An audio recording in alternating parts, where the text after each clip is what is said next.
Welcome to The Explainer. Today, we're jumping into a major headache for a lot of innovative companies, the whole IP process.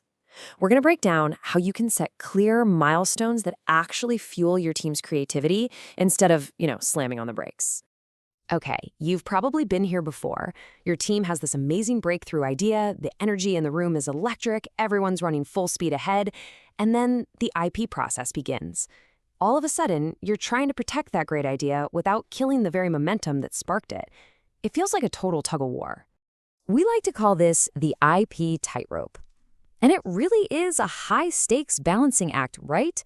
You're juggling two things that are absolutely critical, but often feel like they're pulling in opposite directions. So on one side, you've got your team in the zone, just flying, making things happen. But on the other, you have the formal IP process.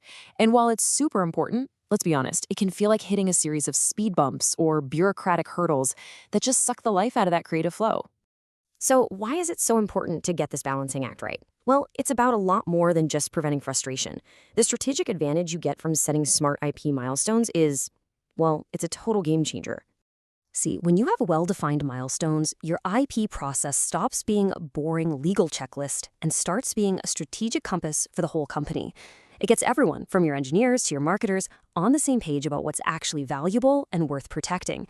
This way, you're not just coming up with great ideas, you're actively safeguarding their future value. Now, the solution here isn't to just get rid of the process altogether. It's about making it smarter. So let's walk through a blueprint for designing IP milestones that actually create clarity instead of chaos.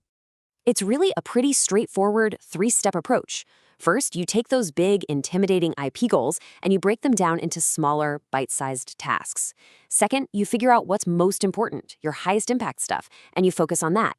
And third, you set timelines that are actually achievable, so your team stays motivated instead of getting overwhelmed. And this right here, this is absolutely crucial. Realistic timelines are not just a nice to have, they're everything. When you actually bring your team into the conversation about setting deadlines, you create a sense of ownership and you help prevent that burnout we all dread.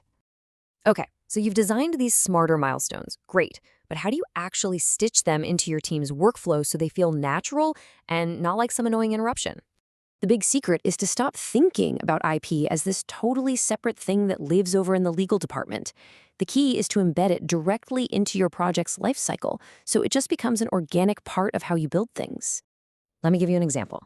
When your engineers are in the prototyping phase, they're already documenting features, right?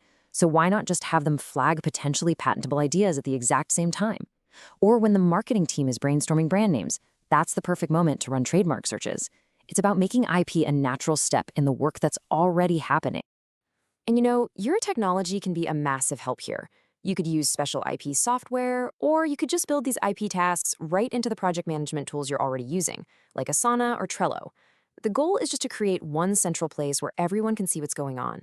And hey, automated reminders are a great way to make sure nothing important falls through the cracks. Now, here's where it gets really powerful. When you nail this kind of integration, you're doing more than just making a process more efficient. You're actually starting to build a whole culture of innovation and ownership.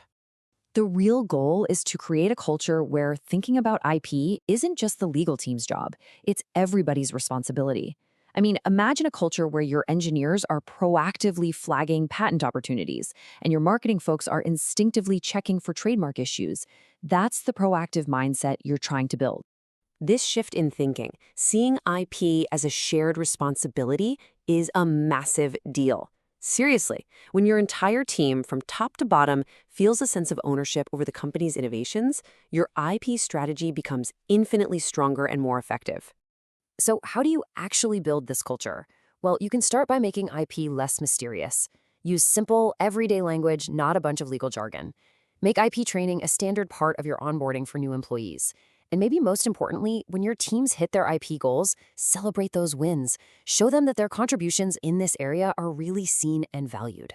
So here's the bottom line. A smart IP strategy isn't just about playing defense and protecting what you've already built. It's about creating a framework that empowers your team to innovate faster and more effectively, giving you a real, sustainable competitive advantage. So as we wrap this up, I'll just leave you with this question to chew on. Is your current IP strategy a roadmap to innovation, or is it really just a roadblock for your team? I'd encourage you to take a fresh look at your process and see where you can make some small tweaks to empower your people and really unlock your company's full innovative potential.